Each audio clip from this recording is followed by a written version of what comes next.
Hi guys, Rachybop here. Welcome to my Draw My Life. Let's get straight into it.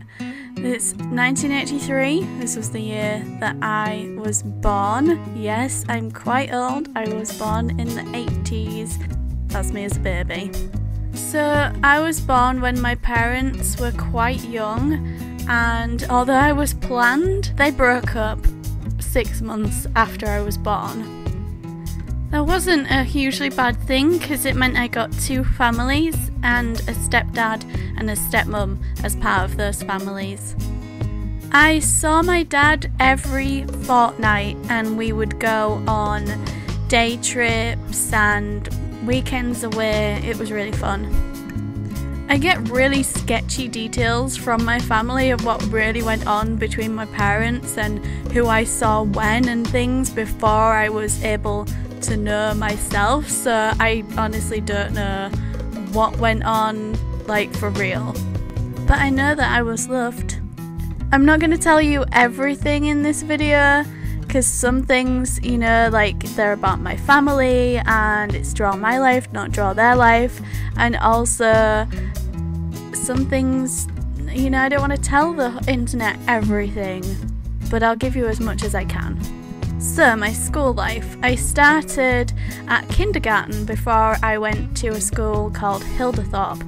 Kindergarten was really cool. I can remember little bits of it and I felt really special being able to go to a little school before I was even able to go to proper school. When I started school, I lived in a place called Carnaby, which is a village near Bridlington, and there was only a few of us that lived out there, so we all felt really special having to travel to school in the morning rather than just walk, even though it's only 3 miles away from Brid. Hildethorpe School was really awesome. It had a pool and a little wildlife area with a pond, and it was built over a Viking ship, I believe. It had some really awesome history and there was some great things to do on special sunny days.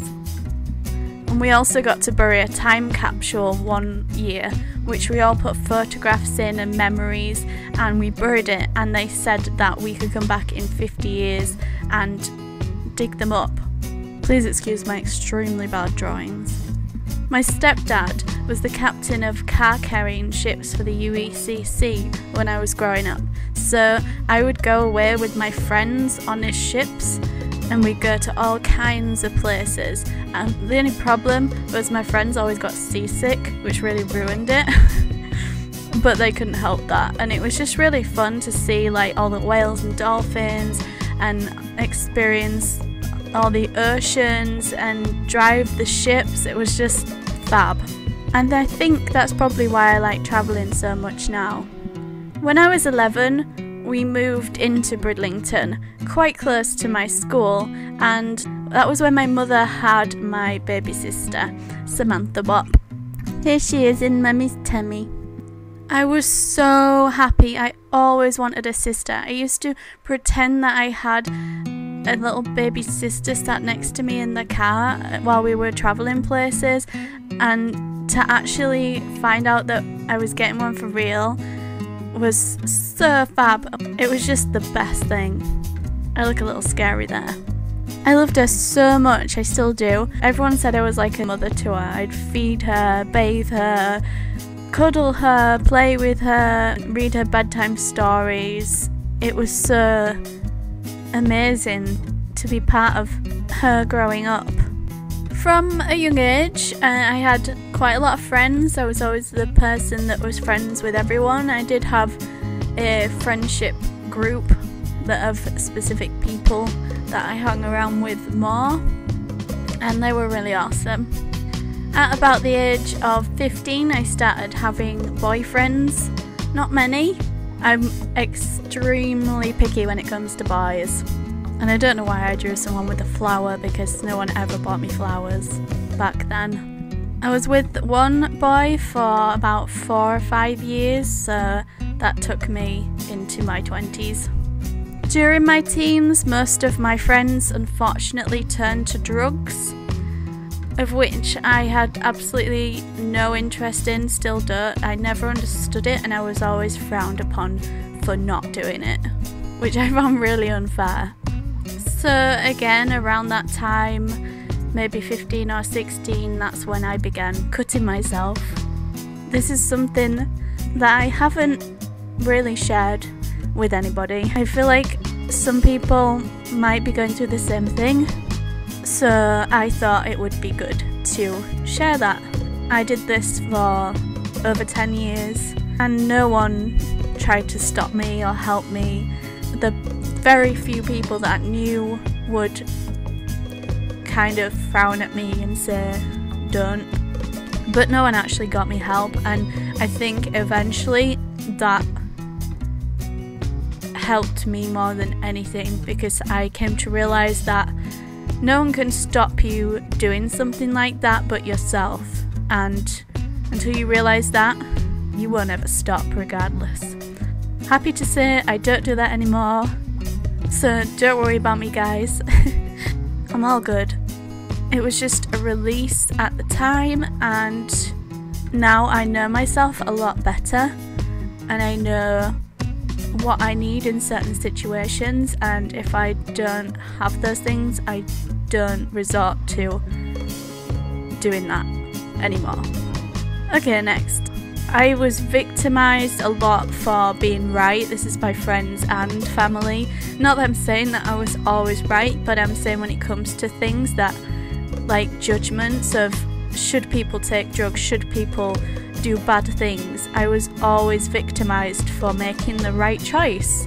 And I don't think it's ever wrong to say no to drugs and no to cigarettes and heaps of other things that other people were saying yes to, and yet I was the one that was victimised by everybody for not doing those things.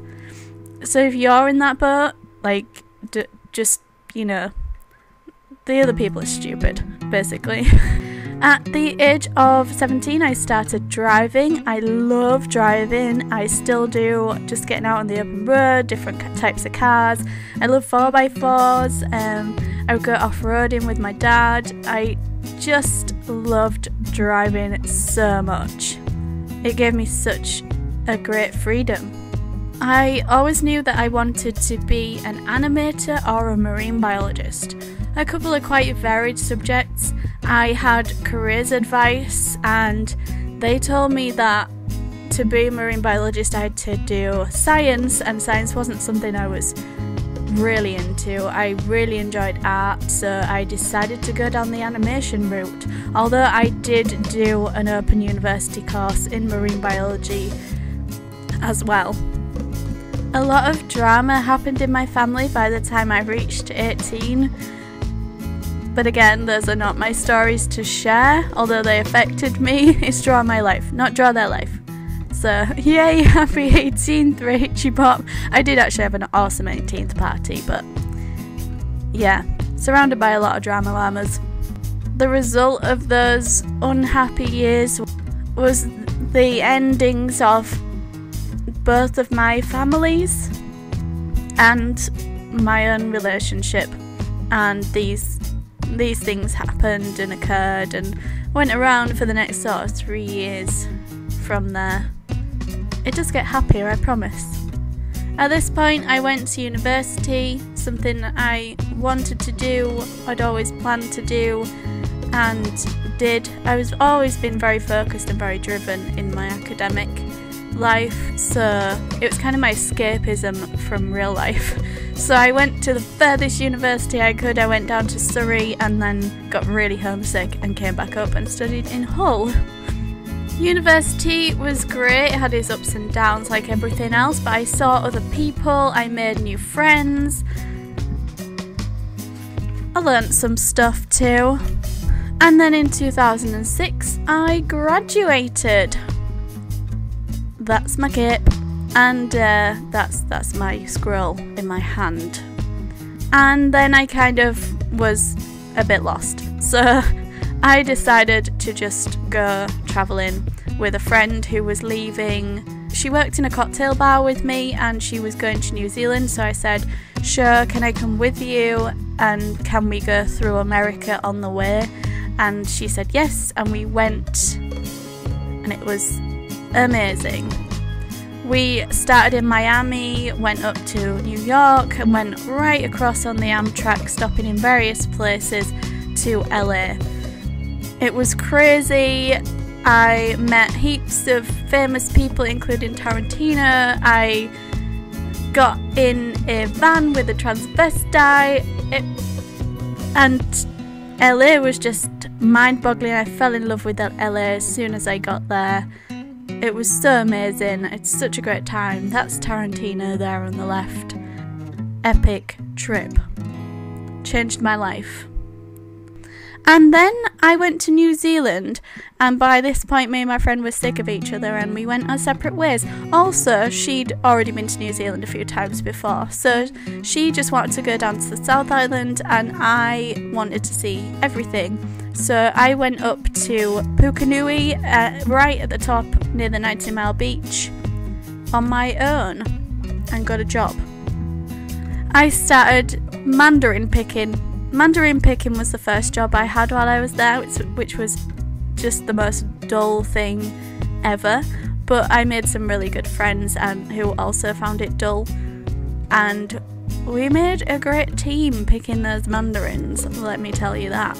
I show a little basket there, but it was actually a huge crate that you had to fill, and the mandarins had to be a certain percentage of orange to qualify. And then I worked in a mental health clinic, which was very good for me. It kind of made me learn a lot about myself. I would read the leaflets and kind of look at people and figure out what was going on in my head, which was a bit messed up by this point.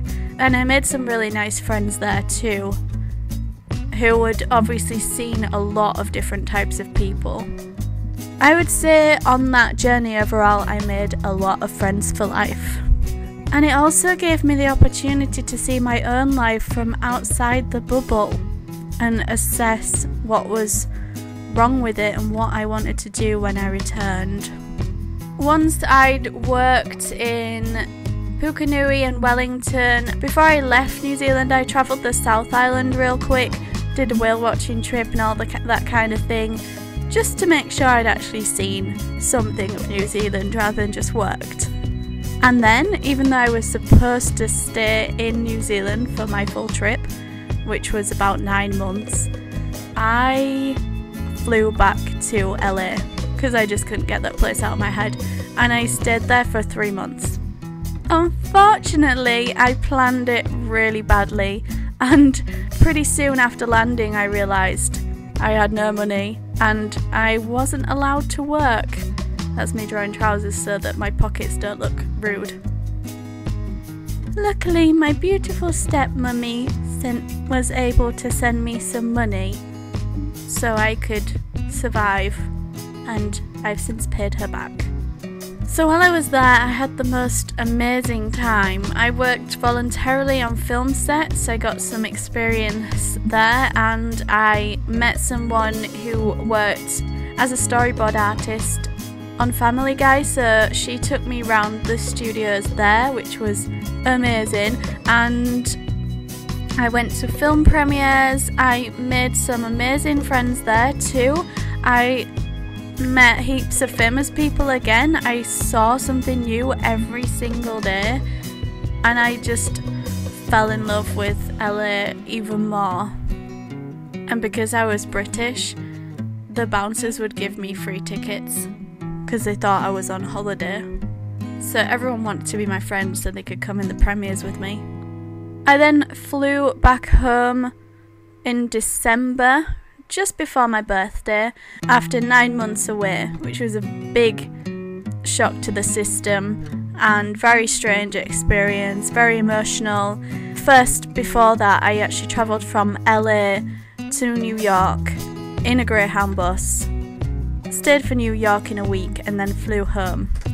As soon as I got back, I registered self-employed because I knew that that was what I wanted to do. That was the route I wanted to take with my animation. But I also worked in a shop because I needed money. Soon after I got back, I met Ryan, and by August he was my boyfriend. And I also became fully self-employed by the end of that year. In 2011, I started YouTube properly. I think I've uploaded videos before then, but not as a proper hobby, really. And I also got an iPhone and started making little videos about iPhones and Sims games. And then by the end of 2011, my subscribers started going up, mainly due to my Funny Siri Questions video, which was up when the iPhone 4S came out. That was so amazing, just refreshing my video manager stats and seeing the views go up. Great feeling. And then soon after that, I was contacted by EA, who make The Sims, if you don't know, who asked me to go to an event for SimCity. And since then, they've invited me to all kinds of events. And I've been to the headquarters in Guildford and also in San Francisco, both of which are amazing.